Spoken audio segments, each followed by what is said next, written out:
Hi everyone, कैसे हो आप सभी लोग। आई होप आप लोग अच्छे होंगे। मैं हूं राहुल जेसवाल एंड स्वागत करता हूं आप सभी का एक बार फिर हमारे यूट्यूब चैनल JR ट्यूटोरियल्स में।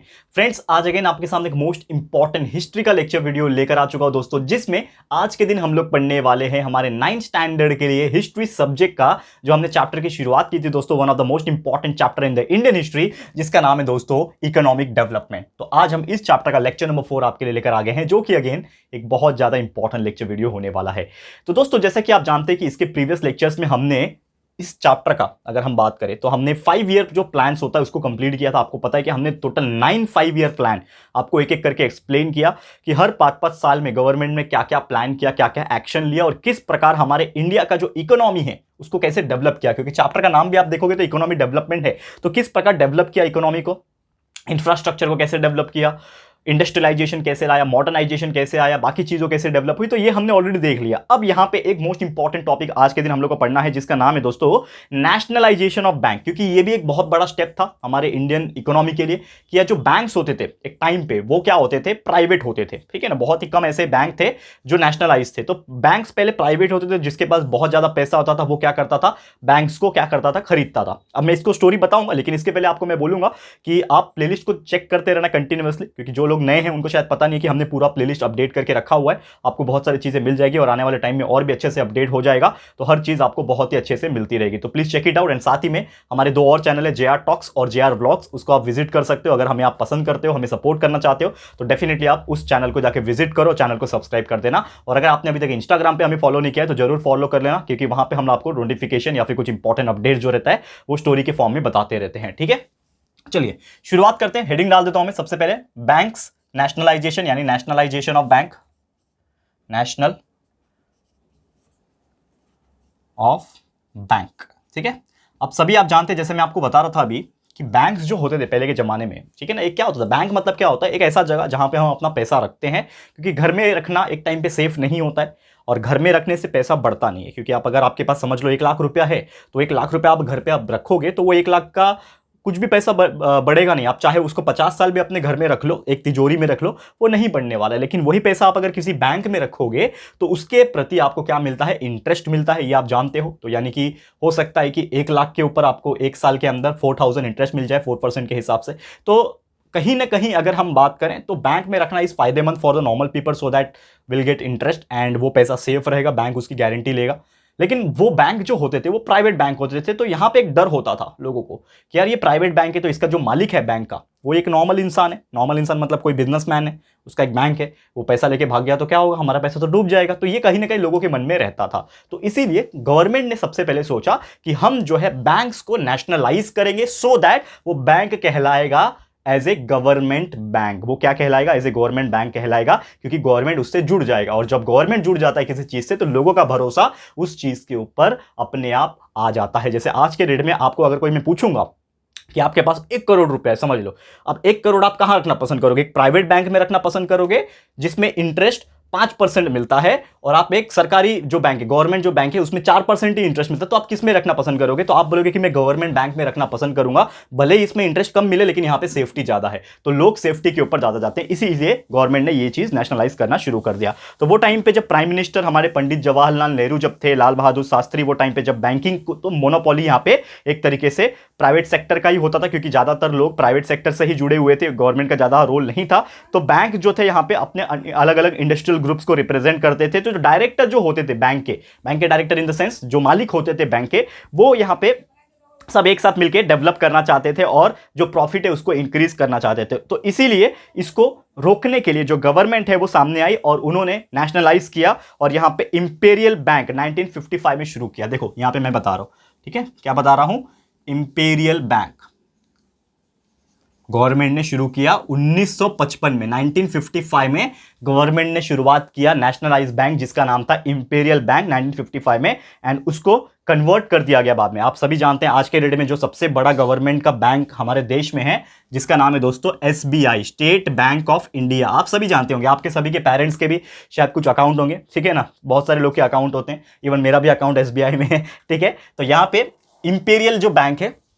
1955 में नेशनलाइज किया गया था, नेशनल गवर्नमेंट की तरफ से बनाया गया था और उसको बाद में नाम चेंज करके स्टेट बैंक ऑफ इंडिया कर गया, जो कि आज के डेट में भी सबसे बड़ा गवर्नमेंट का बैंक माना जाता है। और ये जो बैंक है उन्होंने अपने अपने छोटे छोटे ब्रांच ऐसे ओपन किए ऑल ओवर द कंट्रीज, यानी पूरे देश में अलग अलग ब्रांचेस ओपन किए सो दैट डेवलपमेंट में धीरे धीरे जोर पड़े। अब ये जो नेशनलाइजेशन, इसके पीछे का बैकग्राउंड क्या है इसको भी थोड़ा समझ लेते हैं हम लोग, क्योंकि देखो हर चीज के पीछे कहीं ना कहीं एक बैकग्राउंड होता है, तो उसका बैकग्राउंड हम जान लेते हैं कि क्या है इस नेशनलाइजेशन के पीछे का बैकग्राउंड। तो अगर बैकग्राउंड की बात करें तो इंडिया ने, सबसे पहले तो बात करूं आपको, जब शुरुआत हुई थी इस चैप्टर की तो मैंने आपको बताया था इंडिया ने एक मिक्स्ड इकोनॉमी अपनाया है, यानी कि जो इकोनॉमी को डेवलप करना है तो एक मिक्स टाइप का इकोनॉमी होता है, उसको अपनाया है। तो किस प्रकार उन्होंने यहाँ पे इंडिपेंडेंस के बाद मिक्स इकोनॉमी अपनाया और बाद में बैंक्स को धीरे धीरे उन्होंने इंपॉर्टेंस देना शुरू किया, क्योंकि देखो अगर बैंक्स रहेगा तो तभी डेवलपमेंट होगा, क्योंकि बैंक्स में लोग पैसा जमा करेंगे, बैंक्स से इंडस्ट्रीज लोन उठा सकता है, फिर वो पैसा कहीं पे लगा सकता है सो दैट इंडस्ट्रीज और मॉडर्नाइजेशन और डेवलपमेंट हो सकता है।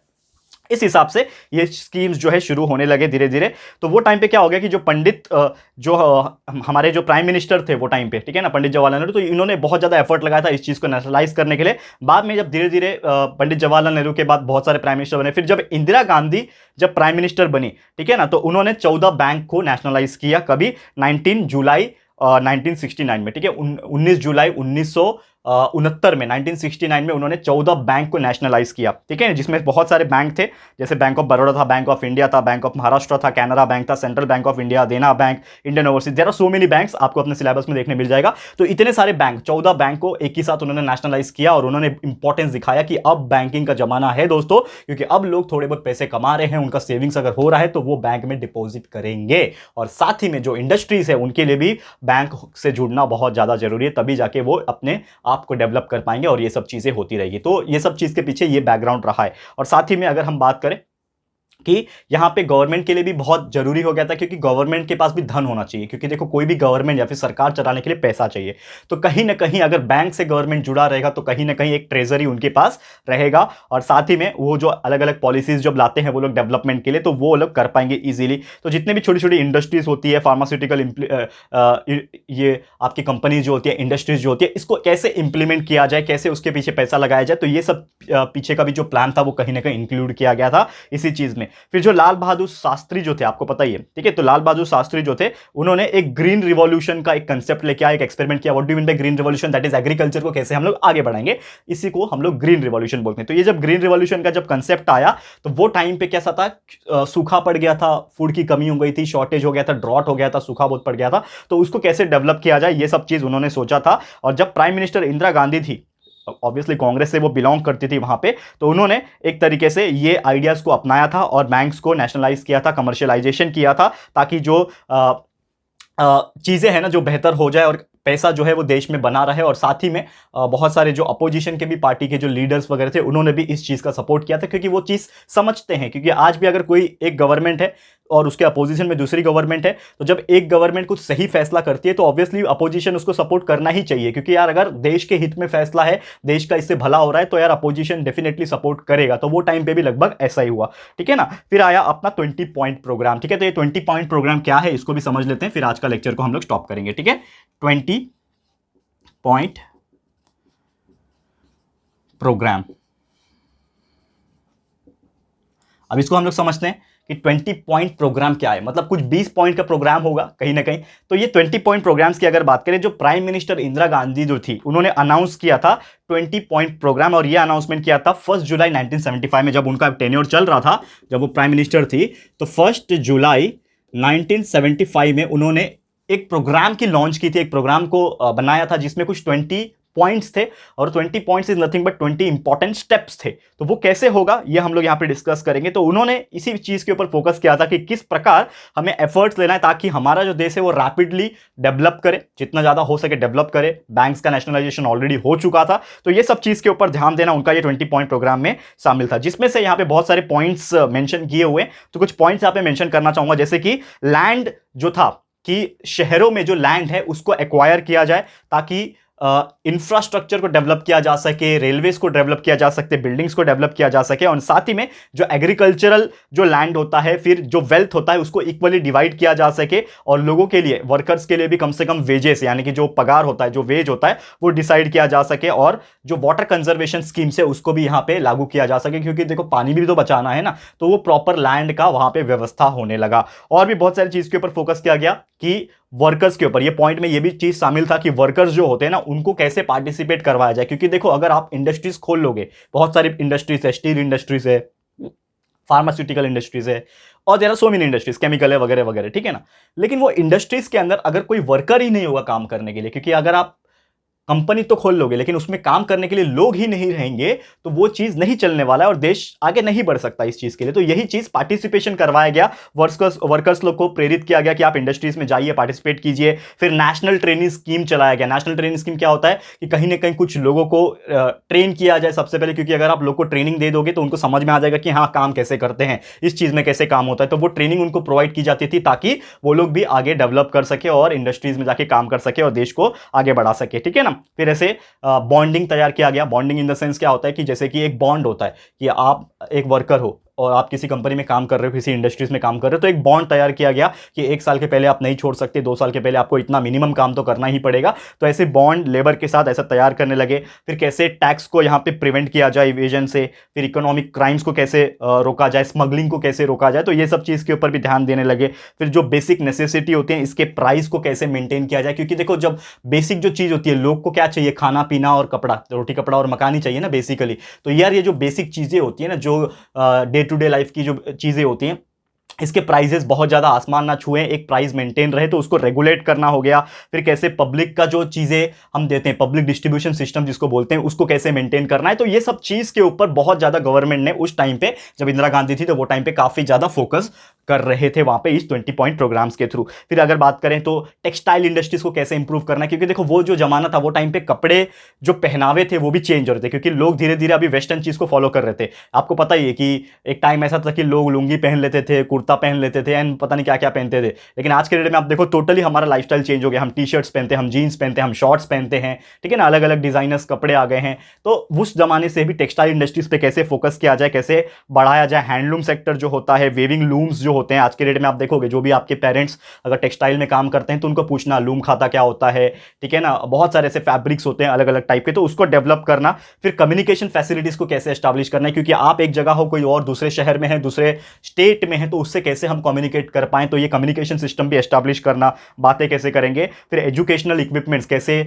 पढ़ाई के ऊपर फोकस करवाया जाए बच्चों को, और कैसे लोग, क्योंकि बच्चे अगर पढ़ेंगे वही तो देश का भविष्य बनेंगे जाके, तो इस हिसाब से बहुत सारी चीज़ों को डेवलप किया गया। और स्कूल्स में कैसे मॉडर्न इक्विपमेंट्स लाया जाए ताकि बच्चे अच्छे से अच्छा क्वालिटी एजुकेशन पढ़ सके। तो ये सब चीज़ के ऊपर फोकस पूरा था इस 20 पॉइंट प्रोग्राम के थ्रू। क्लियर है दोस्तों? तो उम्मीद करता हूं कि ये चीज़ आपको बहुत ही इजीली समझ में आ गया होगा। ठीक है दोस्तों, तो फिर इसी के साथ आज का मैं लेक्चर समाप्त करता हूं।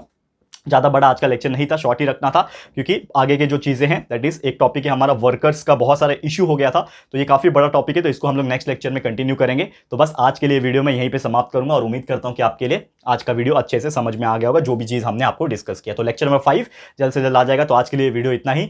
ये वीडियो आपको कैसा लगा है दोस्तों, प्लीज़ हमें कॉमेंट करके बताइएगा, अपनी राय और सजेशन जरूर से दीजिएगा। वीडियो अगर पसंद आया है, अच्छा लगा है दोस्तों, यूजफुल लगा है, तो प्लीज़ वीडियो को लाइक कीजिएगा, शेयर जरूर से कर देना, अपने सारे फ्रेंड्स एंड रिलेटिव्स को फटाफट से शेयर कर देना दोस्तों।